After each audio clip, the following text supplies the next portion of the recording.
Tá aí uma história que a gente fica até na dúvida.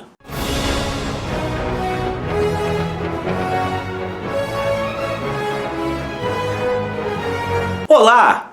Bem-vindo ao Fantasma Brasil! The Gladiator foi a 107ª aventura diária do Espírito que Anda, publicada entre outubro de 1969 e janeiro de 1970, trazendo o roteiro de Lee Falk e a arte espetacular de Sy Berry. Se você nunca leu essa história e não está querendo spoiler, vai lá no blog Fantasma Brasil, que tem uma edição virtual especialmente preparada pelo glorioso Sabino, para aqueles que quiserem ter essa história no seu acervo. Eu vou deixar o link aqui na descrição do vídeo.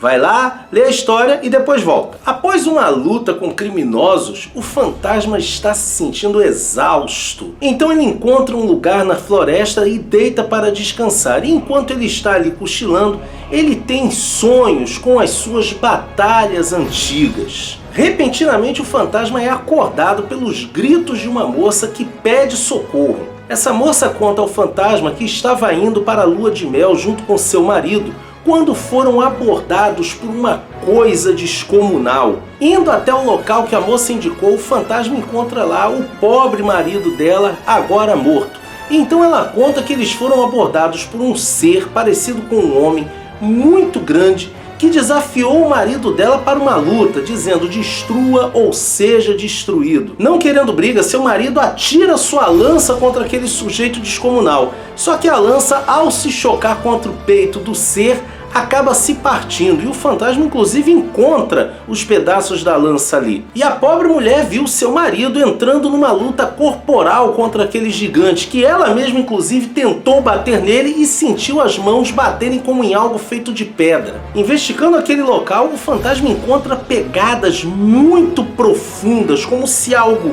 ou alguém muito pesado tivesse passado por ali. Então o fantasma e essa moça começam a seguir os rastros daquela coisa que, segundo ela, havia atacado seu esposo. Eles chegam em uma aldeia que estava completamente devastada, como se um verdadeiro furacão tivesse passado por ali. Os habitantes da aldeia dizem que foram atacados durante a noite por uma coisa parecida com um homem que saiu arrasando tudo, mas os guerreiros dessa aldeia não estavam lá, tinham saído para caçar, então só havia velhos, mulheres e crianças. Uma dessas mulheres inclusive disse que em um dado momento ela caiu na frente desse ser e que ele a tratou com uma certa ternura, dizendo: não, eu não vou machucar você porque você é indefesa, eu só procuro os fortes, os bravos. E ele ficou muito revoltado quando soube que não havia guerreiros ali. O fantasma então prossegue na sua caminhada para tentar encontrar aquela criatura descomunal, e ele vai atravessando um caminho completamente arrasado. Ele vai vendo animais mortos como panteras, leões e até mesmo um gorila morto. E ele acha curioso, quem poderia ter coragem de atacar um bando de gorilas? Inclusive o gorila estava com um ferimento parecendo um corte de uma espada. É então que o fantasma é atacado pelo ser, que realmente é grande demais, brandindo a sua espada. O sujeito que o ataca repete a sua frase de sempre: destrua ou seja destruído. E o fantasma fala: não seria uma luta justa, eu tenho armas de fogo, você só tem uma espada. E o sujeito lá fala: não importa. O fantasma efetivamente atira contra o sujeito que estava atacando ele com uma espada, e as balas ricocheteiam. Usando sua pontaria para tirar a espada das mãos do gigante, o fantasma parte para cima dele com os próprios punhos.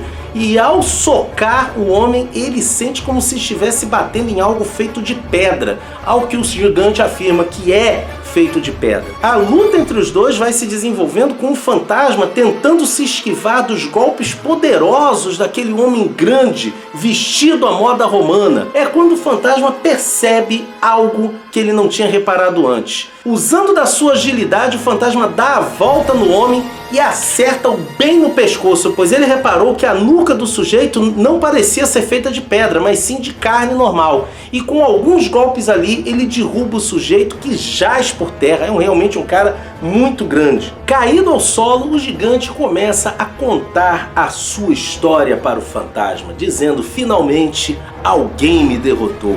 Seu nome era Dragônios e ele era um gladiador do circo romano. Segundo suas palavras, ele nasceu na cidade de Pompeia e estava lá quando o Monte Vesúvio destruiu a cidade. O fantasma não acredita muito naquilo que ele está contando não, mas deixa o sujeito falar. Tendo sobrevivido à destruição de Pompeia, Dragônios voltou para Roma, onde era um dos maiores gladiadores de sua época. Todos o adulavam. Ele enfrentava homens e feras, muitas vezes até mesmo com as mãos nuas, e ninguém parecia ser capaz de derrotá-lo. Seu nome era gritado pelo público e pelos nobres que adoravam vê-lo em batalha, adoravam os seus feitos. Um dia, um grupo de cativos ia ser jogado às feras da arena. Isso era natural, era a maneira de se fazer as execuções. Entre esses cativos estava um velho que tinha fama de ser um grande profeta. E esse velho começa a ofender o imperador, que resolve dar-lhe um outro tipo de execução. E chama Dragônios para que o matasse com suas próprias mãos. Dragônios não queria, mas ele estava obedecendo às ordens do imperador. É então que o velho diz: você sabe que isso está errado. E ele diz: não me importa que eu estou recebendo ordens. E o velho fala: você é como um inseto sem alma, então viva como um inseto sem alma. E lança sobre Dragônios a maldição de lutar eternamente até encontrar alguém que pudesse destruí-lo. E imediatamente após matar o velho, Dragônios sente os efeitos da maldição que o velho lançou. Ele percebe que está ficando mais pesado e sente um desejo irrefreável de enfrentar aqueles que são mais fortes, a começar pelo imperador. E ele, além de matar o imperador, ele enfrenta vários outros soldados, inclusive uma legião inteira. Só depois Dragônios percebeu que o seu corpo havia sido transformado em pedra, com exceção de algumas partes nas costas. E ele vai prosseguindo pela eternidade, levando a cabo a maldição do velho profeta de destruir até que um dia possa ser destruído. Ele diz que enfrentou guerreiros de várias eras e até mesmo chegou a tentar o suicídio.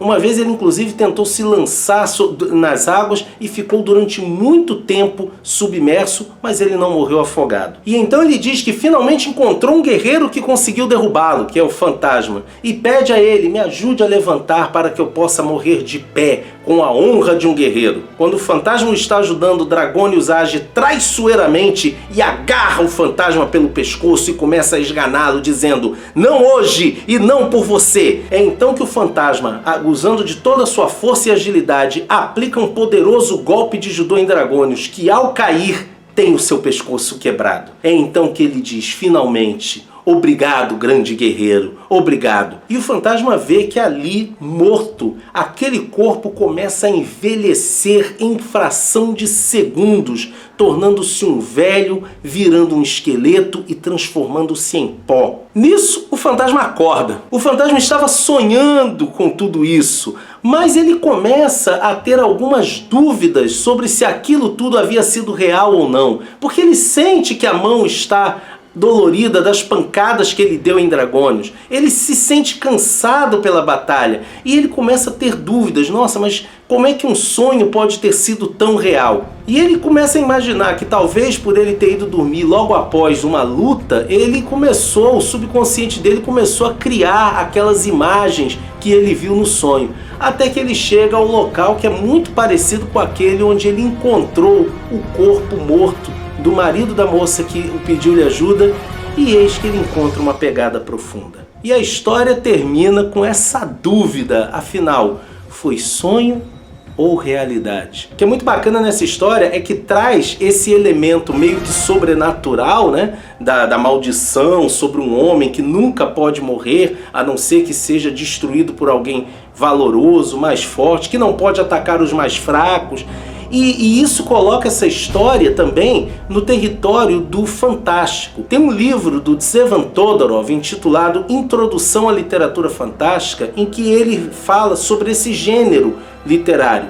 E ele vai dizer uma coisa interessante, ele vai dizer que quando você tem uma história que na sua conclusão mantém a dúvida sobre qual a possível explicação do que a gente acabou de ver, se é uma explicação racional ou se é uma explicação sobrenatural, aí nós estamos no território do fantástico. E essa história de Gladiator se encaixa nesse viés do fantástico. É uma história muito interessante que já foi publicada algumas vezes no Brasil e em outras partes do mundo. E você pode conferir no final desse vídeo a nossa já tradicional galeria de capas mostrando diversas publicações ao redor do mundo onde essa história foi publicada. Se você gostou do nosso vídeo, não deixe de curti-lo e compartilhá-lo nas redes sociais. Se você quiser ajudar o nosso canalzinho a continuar com seu trabalho, quando fizer suas compras na Amazon, não deixe de fazer pelos links do Fantasma Brasil que estão na descrição do vídeo. Se você ainda não é inscrito no nosso canal, não perde tempo, se inscreve agora. E não deixe também de seguir o nosso canal no Facebook, onde nós temos uma fanpage e o Fantasma Brasil grupo de fãs, e também nos siga no @fantasmabrasil no Instagram. Assim, você fica sempre por dentro de tudo que acontece no fascinante universo do espírito que anda. Ok? Vejo você por aí, hein?